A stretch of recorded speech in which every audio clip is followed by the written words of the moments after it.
Buongiorno e benvenuti su Deriver Lab. Siamo arrivati alla realizzazione pratica del misuratore di ESR che qualcuno aveva visto, che qualcuno voleva vedere come ho fatto. Lo schema è quello classico, è quello come ha pubblicato anche Nuova Elettronica, lo sapete, e io l'ho fatto in diverse versioni. Questa è la versione del 2020. Praticamente è l'ultima versione che ho fatto io, che avevo gli stampati, e vi faccio vedere in questo video come assemblare il circuito stampato, come eventualmente fare la taratura che è semplice, e poi ovviamente, come vi avevo accennato, progetto con PCBWay. Chi vuole, metterò il file Gerber su PCBWay, può andarlo a prendere direttamente da sé e farsi fare lo stampato, o chi non ha voglia di ammattire, eventualmente qualche stampato ce l'ho anch'io, me lo può chiedere direttamente. Sicché andate avanti con questo video e vedete quello che combino per voi anche questa volta.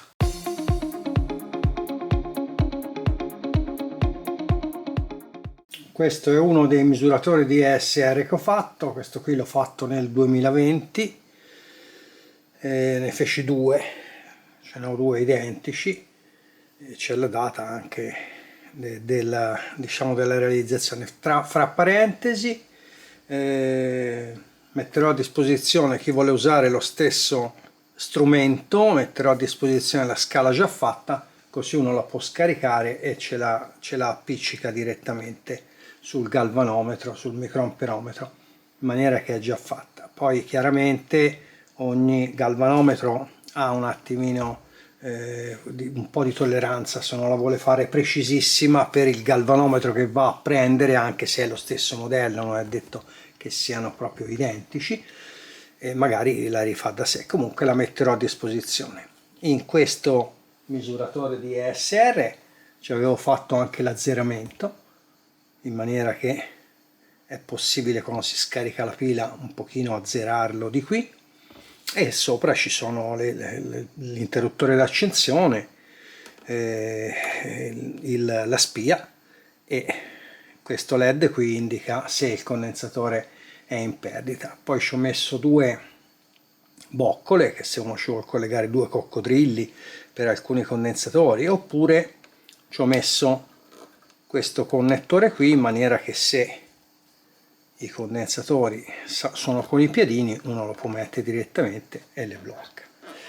Allora, cos'è l'ESR? Penso che lo sappiate tutte, comunque in una parte del video lo rispiego, e ora ve lo farei vedere che funziona, prima di farvi vedere il circuito stampato che ho rimontato. Come funziona un misuratore di ESR? A parte il fatto che va acceso, poi questo tipo di misuratore qui si può usare anche in circuito, ovviamente col nostro apparecchio non alimentato, perché insomma se andiamo a misurare un condensatore che è alimentato non è il caso, e sì che i condensatori vanno scaricati tutti anche se li andiamo a misurare in circuito. Quello che c'è di vantaggio è che è piuttosto rapido, uno mette i puntali qui e poi va a misurare e lo vede immediatamente, non come per esempio quelli elettronici, che ci mette un pochino più tempo e bisogna aspettare il suo tempo. Vediamo un attimino di fare una prova. Allora, a parte che questi apparecchi non hanno puntali, ma anche ammesso che avessero i puntali per andare a misurare in circuito, di solito questi elettronici, uno per l'altro, quando ci mettiamo un componente gli diamo la via e ci vuole un attimino di tempo. Ora l'ho messo male, abbiate pazienza. Dicevo, gli diamo la via e lui passa qualche secondo prima che vada a fare la lettura. Sicché questo secondo qui è una perdita di tempo. Se abbiamo un condensatore non è niente, se ne abbiamo tanti ovviamente è una scocciatura. Con il misuratore di ESR, questo qui analogico, banalmente se io vado in circuito a toccare un condensatore lo vedo subito. Se mi va in fondo è buono, ovviamente non si deve accendere questa spia, e se mi va in fondo è buono. Se io ne vado a misurare un altro che non è buono, questi qui al tantaglio sono vecchi come il cucco, non saranno buonissimi, lo vedo subito che questo qui non è buono. Però è una cosa immediata, sicché il vantaggio di un misuratore di ESR analogico è quello. Ora la scala rimane leggermente staccata perché il misuratore andrebbe usato pari e ora l'ho inclinato per farvelo vedere, ma quello che ci interessa, diciamo, un attimo è capire come funziona il fondo scala. Non stiamo a vedere il pelo dell'uovo della lancetta che non è perfettamente, diciamo, sull'infinito, perché c'è solamente se io lo metto così, e ora di azzerarlo e poi doverlo riazzerare un'altra volta non lo voglio. Comunque ecco, il risultato per spiegare come funziona non cambia.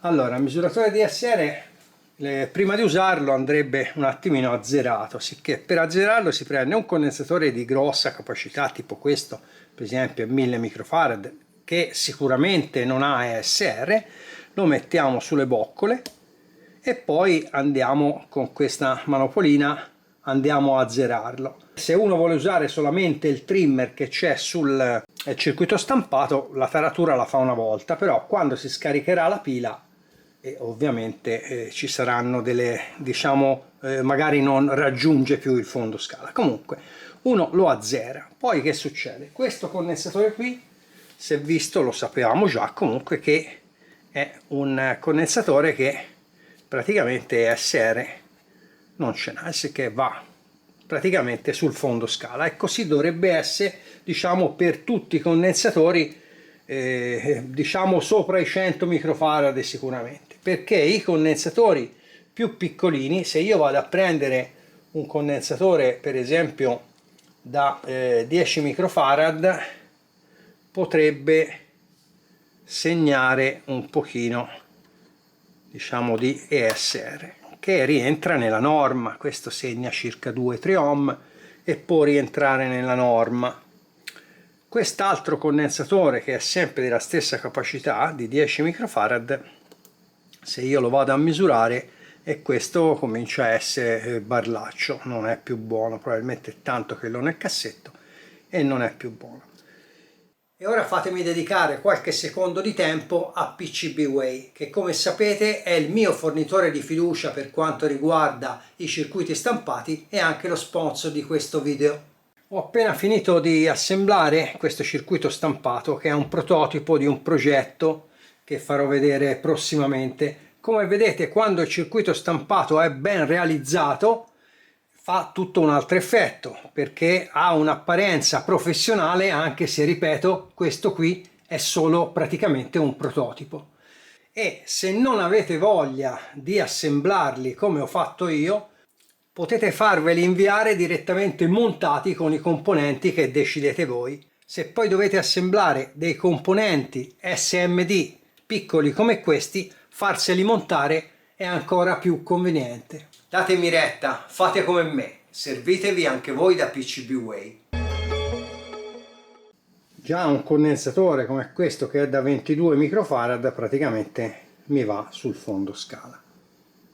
Sicché tutti i condensatori sopra una certa capacità, la lancetta deve, diciamo, andare a fondo scala. Se io prendo un condensatore da 1 microfarad, questo è da 1 microfarad, se segna 3-4 ohm potrebbe essere normale. Ci sono delle tabelle che trovate che vi danno un'idea dell'ESR in base alla capacità e in base al voltaggio. Comunque questo è da 1 microfarad, diciamo, anche se segna 3 ohm, rientra nella norma. Non rientrano nella norma questi vecchi tantalio che c'avevo, che se io lo vado a misurare, questo va, sono 10 ohm, sicché insomma un po' troppi. Questo qui più di 20, e quest'altro, se non mi sbaglio, che avevo provato, è roba vecchia che avevo nei cassetti, così ora la butto via. E questo qui più di 30. È chiaro che un condensatore così non è più buono, sicché se andiamo a misurare un condensatore che ha un SR così alto, ovviamente non va bene.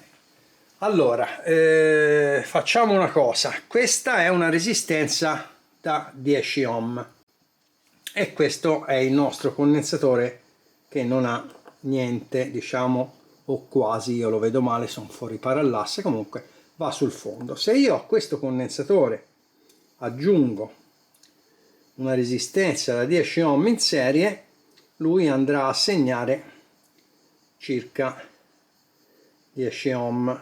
Dico circa perché, ripeto, è sollevato, il misuratore di ESR è preciso, ma ora, essendo sollevato, ovviamente non dà la lettura precisissima.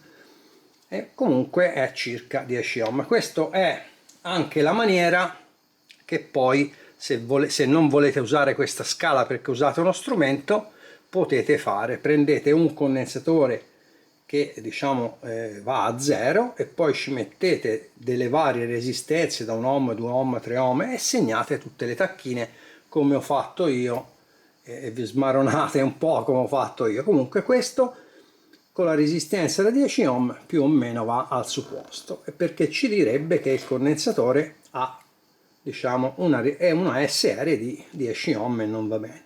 Sempre questo prova ESR ci dice anche se un condensatore è in perdita, diciamo parecchia perdita, perché se io metto il condensatore e poi ci metto una resistenza da, mi pare che sia 47, no, 56 ohm, la metto qui, lui si dovrebbe accendere la spia. Vediamo, eccola qua, se è accesa questa spia qui, non so se la vedete bene perché c'è luce, si vede un po' male. Comunque se il condensatore fosse in perdita si accenderebbe, vediamo se tocco bene, si accenderebbe la spia, eccola qua, e sicché vi direbbe il condensatore sì, non ha SR oppure ha poco SR, però diciamo è in perdita. Ve lo faccio vedere con l'altro condensatore da 1 microfarad se lo trovo, questo qui. Mettiamo, vi dice sì, questo condensatore è quasi 3 ohm, 2 ohm e qualcosa di ESR, che rientra nel giusto, però si accende la spia e però questo condensatore è in perdita, che va scartato, diciamo, anche questo. Non rileva delle perdite alte, cioè non rileva delle perdite tipo da 1000 ohm, 2000 ohm o roba del genere che potrebbero per condensatori a alta tensione, sicché ecco, diciamo, misura delle correnti di perdita se ci sono delle perdite da 50 ohm in giù, diciamo, sicché perdite, diciamo, importanti. E questo è il misuratore di ESR che, diciamo, vi faccio vedere lo schema, vi do lo schema, eccetera eccetera eccetera. Allora partiamo con lo schema elettrico, vi faccio la descrizione. Per praticità, fra parentesi, ho rinominato tutte i componenti come sulla rivista 212 di Nova Elettronica, così chi avesse anche la rivista, diciamo, può fare un confronto, può guardare dove gli piace di più, lo schema che gli piace di più. Tanto gli schemi di questi misuratori qui alla fine lo schema è quello, sicché ho rifatto anche la denominazione dei componenti con lo stesso numero che trovate lì. Comunque, allora brevemente questi 4 integrati qui sono racchiusi tutti dentro lo stesso integrato che è il TL084. Una parte di questo integrato è qui dove sta girando il cursore del mouse, è usato per trasformare praticamente la tensione non duale in una tensione, diciamo, duale. Praticamente questo integrato in questa configurazione crea una massa fittizia. Qui arriva la tensione della pila e lui, diciamo, crea una massa fittizia come se ci fosse una tensione duale. Questa parte dell'integrato qui, con questi componenti qui, fanno un generatore, un multivibratore astabile praticamente, e fa un'onda quadra a circa 100 kHz. Dico circa perché per la tolleranza dei componenti non è detto che sia esattamente 100 kHz, ma la frequenza, se è un po' meno o un po' di più, il risultato non cambia comunque. Il segnale viene prelevato qua dall'integrato, viene mandato alla base di questo transistor e poi viene mandato alla base del secondo transistor. L'onda quadra che esce da Q2 viene mandata a questo ponte resistivo. Queste due resistenze qui è bene che siano come tolleranza all'1%. Tramite queste due resistenze qui il segnale viene applicato su quest'altra parte dell'integrato, su quest'altro integrato praticamente, perché come ripeto sono 4 integrati tutti dentro un solito contenitore. Il segnale prelevato da queste due resistenze viene applicato a questo integrato che provvede un'altra volta ad amplificarlo nuovamente. Questo integrato in questa configurazione viene utilizzato come amplificatore differenziale. Qui verrà applicato il condensatore da misurare e questi due diodi qui servono nel caso che il condensatore fosse carico per evitare che guasti, diciamo, il circuito. È sempre bene ovviamente scaricare il condensatore prima di applicarlo, diciamo, sotto misura. Se il condensatore sotto misura che viene applicato qui ha un ESR regolare, da questo integrato preleveremo l'onda quadra a 100 kHz e tramite questo condensatore qui, C4, viene trasferita sull'ingresso non invertente di questo operazionale qui, che è usato come raddrizzatore ideale. Allora, ai capi di C6, in questa maniera qui, ci troveremo una tensione positiva che verrà applicata tramite questa resistenza e tramite questo trimmer al microamperometro. Questo trimmer, come avevo accennato, si può eliminare e montare al suo posto, qui si fa un ponticello, e al suo posto si può montare sul frontale dell'apparecchio che andiamo a realizzare, possiamo mettere un potenziometro multigiri di pari valore per far sì che l'azzeramento, invece di farlo una volta per tutte, lo possiamo fare quando vogliamo, e questo magari ci fa comodo anche se la pila si scarica e sempre per portare, diciamo, il nostro strumento, il nostro microamperometro a fondo scala per fare la taratura, oppure lo lasciamo sul circuito stampato. Se il condensatore fosse in perdita, il ponte si sbilancia e qui ci ritroveremo una tensione positiva che verrà applicata a questo transistor, qui alla base di questo transistor, che condurrà e accenderà praticamente il diodo LED, segnalandoci che il nostro condensatore è in perdita. Sicché, riassumendo, se il nostro condensatore ha un ESR valida, buona, praticamente il nostro microamperometro andrà a fondo scala e questo diodo LED deve rimanere spento.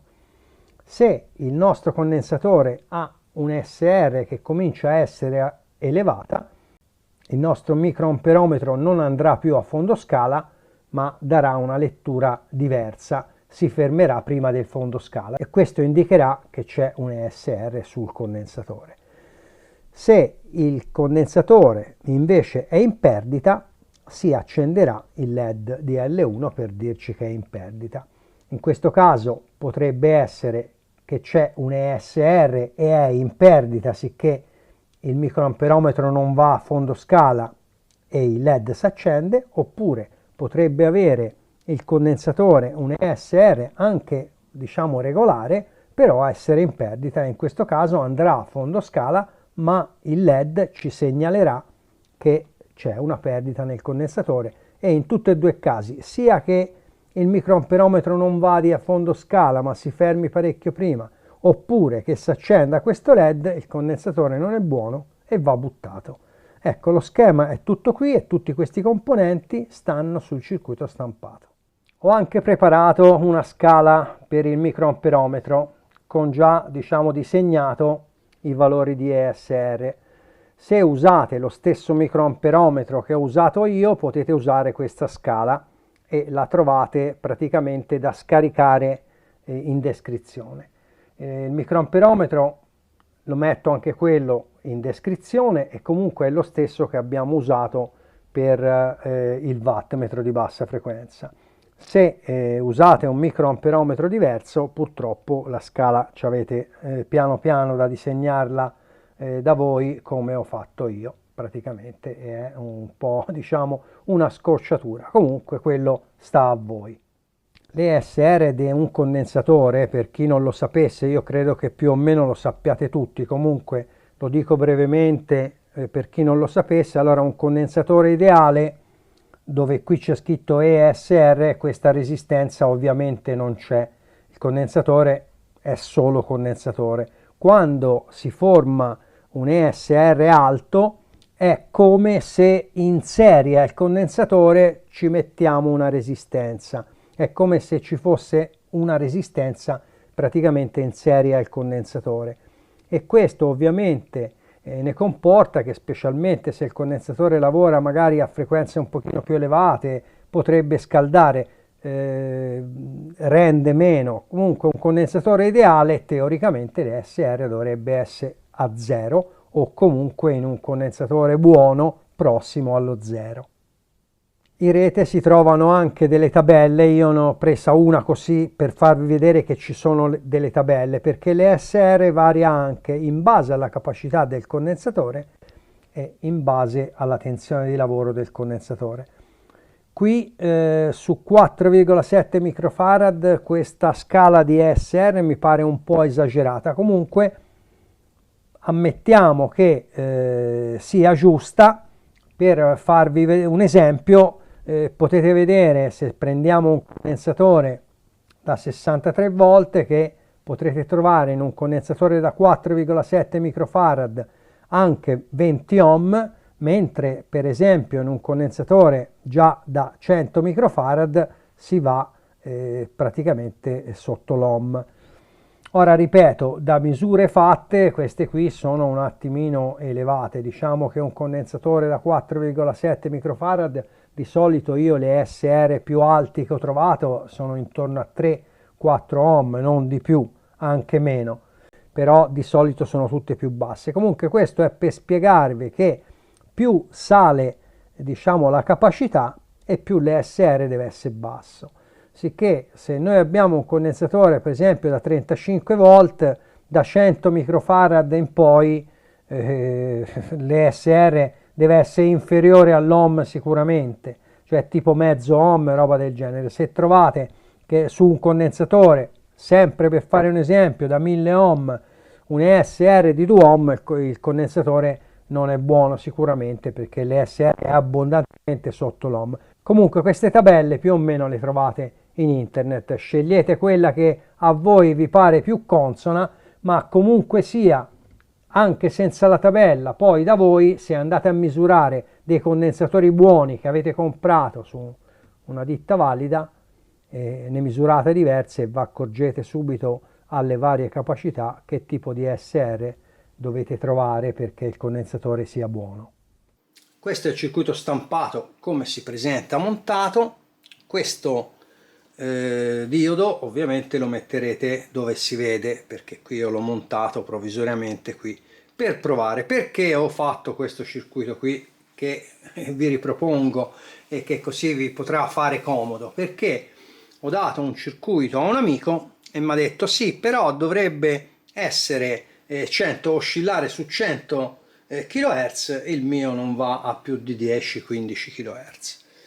Siccome era già successo, probabilmente è l'integrato. Comunque per scrupolo ne ho montato uno, così ve lo faccio vedere anche a voi, e poi gli ho mandato comunque un integrato buono, perché si trova degli integrati fasulli che non arrivano a 100 kHz, e sicché questa è una bella fregatura. Ora guardiamo la frequenza che oscilla veramente. Deve tirare fuori un'onda quadra a circa 100 kHz. Attaccherò l'oscilloscopio a questi coccodrilli.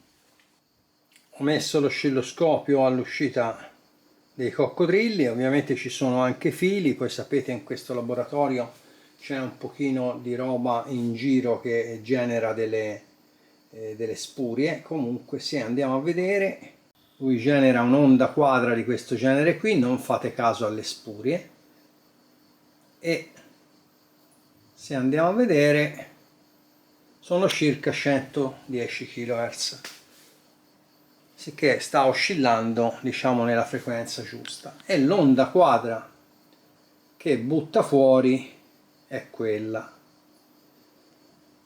Ve la inquadro un attimino, scusate i riflessi, scusate. Comunque l'onda quadra è questa. Cosa succede se noi mettiamo un condensatore buono e che praticamente non ha ASR? Che l'onda quadra praticamente viene ammazzata del tutto, come vedete sparisce, l'onda quadra sparisce, a parte quella spuria lì che è rimasta, e sicché perché? Perché il condensatore fa passare tutti i 100 kHz e sicché non c'è più, è come se cortocircuitasse i due coccodrilli, come se facessi questo lavoro qui. Io ora sto cortocircuitando i due coccodrilli insieme e come vedete è la stessa cosa. Se mettiamo un condensatore invece che ha un ASR tipo questo tantalio di prima, che ha un ESR di una trentina di ohm, se vedete la forma d'onda rimane, si abbassa ma rimane. Se ne prendo un altro che aveva un ESR mi pare intorno ai 10 ohm o giù di lì, se io invece ci tocco un condensatore che ha un ESR sempre abbastanza elevato, tipo 10 ohm, roba del genere, la forma d'onda ovviamente si attenua, ma c'è sempre, e questo è quello che va a misurare il circuito. Diciamo che un condensatore buono è come se facesse così, sto toccando diciamo i terminali insieme. Praticamente la forma d'onda quadra la cortocircuita diciamo a massa, questo a grandi linee. Allora il circuito stampato vi dicevo è questo, qui ci sono i transistor che si sono visti nello schema o che si vedranno nello schema, vediamo se metto lo schema prima o dopo questo punto, il trimmer di regolazione, e poi ci sono questa morsettiera è per l'alimentazione della pila a 9 volt, quest'altra morsettiera invece ci vanno i coccodrilli, in maniera che la porterete fuori, ci metterete i coccodrilli, una morsettiera, quello che volete voi. Io qui ci ho messo per fare le nostre prove 2 coccodrilli, e poi abbiamo l'altra morsettiera qui che è quella che va allo strumentino. Questo non so se l'ho già detto perché sono rintronato, è il trimmer diciamo di regolazione, e questo è l'integrato che io vi consiglio di montarlo su uno zoccolo, così se ci avete da sostituirlo non state diciamo a diventare matti. Questo è lo strumento senza la scala disegnata, e chi vuole può usare uno strumento direttamente anche così, o può usare diciamo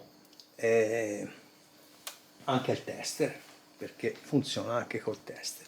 Ora, al solito discorso, io posso fare l'azzeramento con quel trimmer, l'avevo già più o meno azzerato, comunque se io sposto vi faccio vedere. Il trimmer è questo, ora girerò questo, non è che sto a inquadrare il trimmer e anche lo strumento, se no siamo peggio dei ragazzi piccini. Allora, se io giro questo trimmer, ovviamente come vedete o vado oltre o vado prima del fondo scala. Allora, mettendo un condensatore valido, la taratura si può fare, vediamo se ci vado sullo 0, non lo vedo, eccolo qua, lo portiamo sullo 0, diciamo che sia sullo 0, non lo vedo bene, diciamo che sia sullo 0, e volendo possiamo non mettere il trimmer esterno, il potenziometro esterno multigiri come ho fatto io, perché a quel punto lì, fino a che la pila non è scarica, diciamo va bene. Cosa succede? Se io ci vado a provare un condensatore, come si è visto prima, non vi faccio vedere che tocco i coccodrilli, ma insomma se si vede muove la lancetta vuol dire che ci ho messo il condensatore. Io metto il famoso condensatore da 10 microfarad che prima la segnava sui 3 ohm, più o meno, vedete, diciamo è a inizio scala. Se io ci metto il condensatore invece da 1 microfarad che mi pare segnasse intorno ai 3 ohm o giù di lì, poco più, 5 ohm, non mi ricordo, come vedete va un pochino più su ovviamente. Se io metto uno dei tantalio, questo per esempio, che erano poverini, come vedete si ferma prima, e questo anche senza la scala disegnata già ci direbbe che comunque funziona o non funziona il condensatore. C'è un altro video che vi faccio vedere che apro altri strumenti. Comunque si apre lo strumento, in questo caso qui, questo tipo di strumento, che poi ve lo metto in descrizione, diciamo dove andarlo a prendere, uno simile. Si svitano queste due, viene via la copertura di plastica, poi se vedete ci sono due vitine lì piccoline, una e due, vanno svitate delicatamente, poi guardate l'altro video dove faccio vedere come si cambia la scala anche uno strumento. Comunque delicatamente va tolto la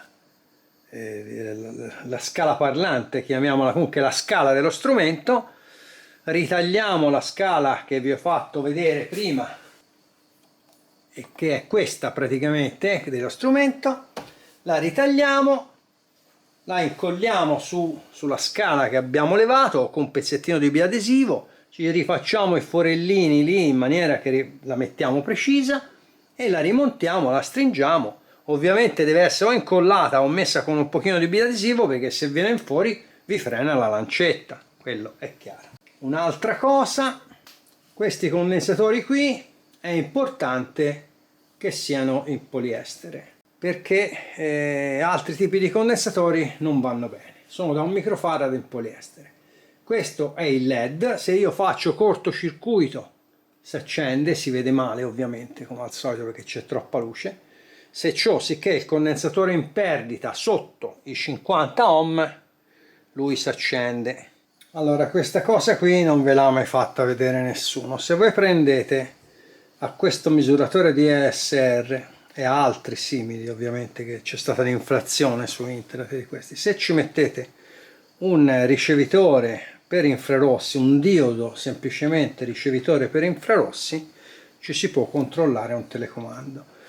Va messa, diciamo, del diodo la parte lunga verso il negativo della morsettiera del misuratore di ESR e la parte corta va messa verso il positivo, così almeno sapete come metterlo. Se io vado, allarghiamo un attimino, se io metto il telecomando vicino